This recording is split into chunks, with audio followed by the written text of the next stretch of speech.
محنت کرنے کے لیے نا ایک چیز بہت ضروری ہے،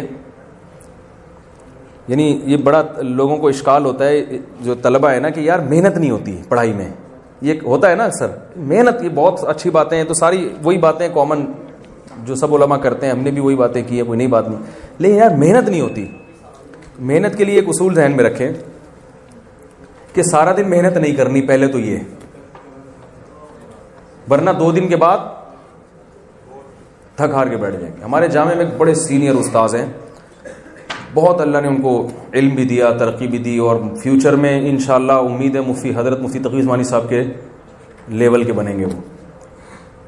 تو میں ان سے پوچھتا ہوں یار آپ نے اتنا کیسے پڑھ لیا، اتنی کتابیں چاٹ گئے آپ اور یہ. انہوں نے کہا میرا معمول ہے پڑھائی کا صبح سے لے کے دوپہر 1 بجے تک، بس.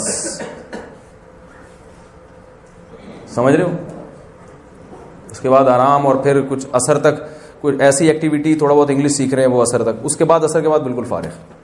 پھر اگر کچھ کرنا بھی ہے نا تو بوجھ نہیں ہوگا، اپنی مرضی سے کوئی کتاب کا دل چاہ مطالعہ کر لیا، نہیں تو نہیں. کیونکہ انسان کو جب یہ ہوتا ہے نا میں محنت کرنی ہے رات تک، تو وہ ہوتی نہیں ہے. جب انسان کو نا بھائی اتنے گھنٹے ہیں، اس کے بعد لو فری، صحیح ہے نا، اس کے بعد لو فری کریں گے، تو وقت میں بہت برکت ہوتی ہے، بہت کچھ کر لیتا ہے وہ. ہمارے جب محنت کی ترغیب دی جاتی ہے نا، 24 گھنٹے کا شیڈول بنا کے دیا جاتا ہے جو دیکھنے میں بڑا اچھا ہوتا ہے، وہ اس میں بہت کم لوگ کامیاب ہوتے ہیں. ہمارے جیسے، ہم جیسے سب ایک ہی جیسے ہیں نا، وہ نہیں چل پاتے. وہ 4 دن کے بعد بولیں گے چھوڑو یار، اچھی بڑی زندگی گزر رہی تھی ہنسی خوشی. ٹھیک ہے، تو ایک ٹائم ہونا چاہیے یہاں سے یہاں تک، بس اس کے بعد نہیں. اور وہ صبح کا وقت ہو، صبح کے وقت میں تھوڑے وقت میں بہت زیادہ کام ہوتا ہے. پھر پڑھنے کا طریقہ کیا ہوگا یہ میں بتاتا ہوں. جی بھائی، اچھا میں یہ بات کر لوں پھر تاکہ میرا ٹاپک مکمل ہو جائے نا. دوسرا یہ کہ کتاب کھول کے پڑھنے کا دل نہیں کرتا، یہ بھی ایک کامن بیماری ہے جو ڈینگی سے زیادہ پھیلی ہوئی ہے. کسی کا بھی دل نہیں کر رہا. میرا خیال ہے اس پاکستان میں ایک بندہ بھی ایسا نہیں ہوگا. اب جب دل ہی نہیں کر رہا، کسی کام میں دل ہی نہیں لگ رہا ہے اور جھنجھلاہٹ ہونا شروع ہو گئی، تو وہ ساری موٹیویشن ایک طرف رہ جاتی ہے. درخت لگانا اور قیامت اور جنت میں ثواب اور وہ فرشتے آئیں گے، حوریں ملیں گی. آدمی کہتا ہے یہ جو ٹینشن ابھی مل رہی ہے. تو یہ بات خوب یاد رکھیں، ہم نے بڑے بڑے علماء سے سنا ہے جنہوں نے علم میں بڑی ترقی کی ہے. انہوں نے کہا کہ دیکھو بھائی ایک ٹائم نکال کے رکھو اور اس میں کتاب لے کے بیٹھ جاؤ،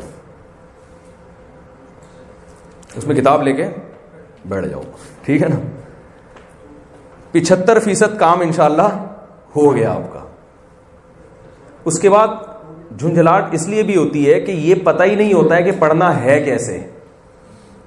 تو علماء نے ایک بات کہی ہے، اور یہ اصول دینی مدرسوں کے لیے بھی ہے کیونکہ پڑھنے کا طریقہ تو سب کا ایک ہی جیسا ہے نا، اور یہ یونیورسٹی کے طلبہ کے لیے بھی ہے.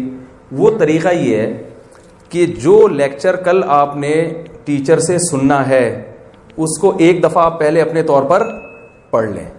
پڑھنے کتنا پڑھ لیں؟ اتنا پڑھ لیں کہ آپ کو پتہ چل جائے کہ کون سی ایسی چیز ہے جو مجھے ٹیچر کے بغیر خود ہی سمجھ میں آ رہی ہے، اور کون سی ایسی چیز ہے جس میں مجھے ٹیچر کی ضرورت ہے. پہلے دن اب کتاب کھولیں گے تو 99.9% ایسی چیزیں ہوں گی جو آپ کو سمجھ میں نہیں آ رہی ہوں گی، صرف 0.1% ایسی چیز ہوگی جو آپ کو خود سے سمجھ میں آ رہی ہوگی. پہلا دن سمجھ میں آ گیا. اس کے بعد ناغہ نہیں کرنا ہے، لیکچر کو غور سے سننا ہے.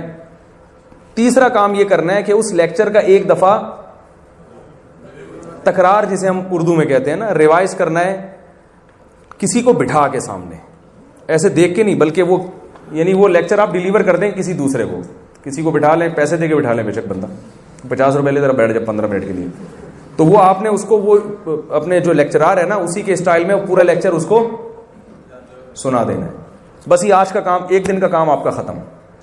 پھر اگلے دن کے لیکچر کی تیاری. اس سے کیا ہوگی؟ آپ کی صلاحیت کتاب سمجھنے کی بڑھتی چلی جائے گی. اور سال کے آخر میں آپ دیکھیں گے جب آپ مطالعہ کر رہے ہوں گے تو 99.9 آپ کو سمجھ میں آ رہا ہوگا. 1% ہے جس میں آپ کو ٹیچر کی نہیں آ رہی سمجھ میں بات, اور مزہ آنا شروع ہو جائے گا. جب کسی کوئی کام سمجھ میں آتا ہے نا تو پھر دلچسپی پیدا ہونا شروع ہوتی. ہوتا یہ کہ شروع میں ہی وہ لیکچرار نے پڑھنا شروع کیا, وہ جب جس ٹاپک کو آپ نے پہلے پڑھا ہی نہ ہو وہ کسی کے پڑھانے سے سمجھ میں نہیں آتا.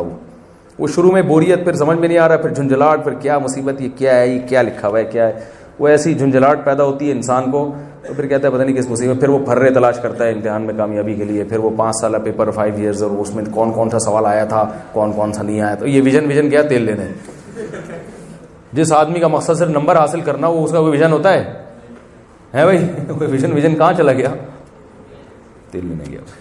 تو اس لیے یہ بہت زبردست طریقہ ہے پڑھنے کا. اس میں کبھی کبھار ناغہ بھی ہو جائے گا تو توبہ استغفار کر لے آدمی, پھر دوبارہ سے اسی ٹریک تو صحیح ہونا چاہیے نا پڑھنے کا. اب آپ بتائیں بھائی کیا سوال پوچھیں.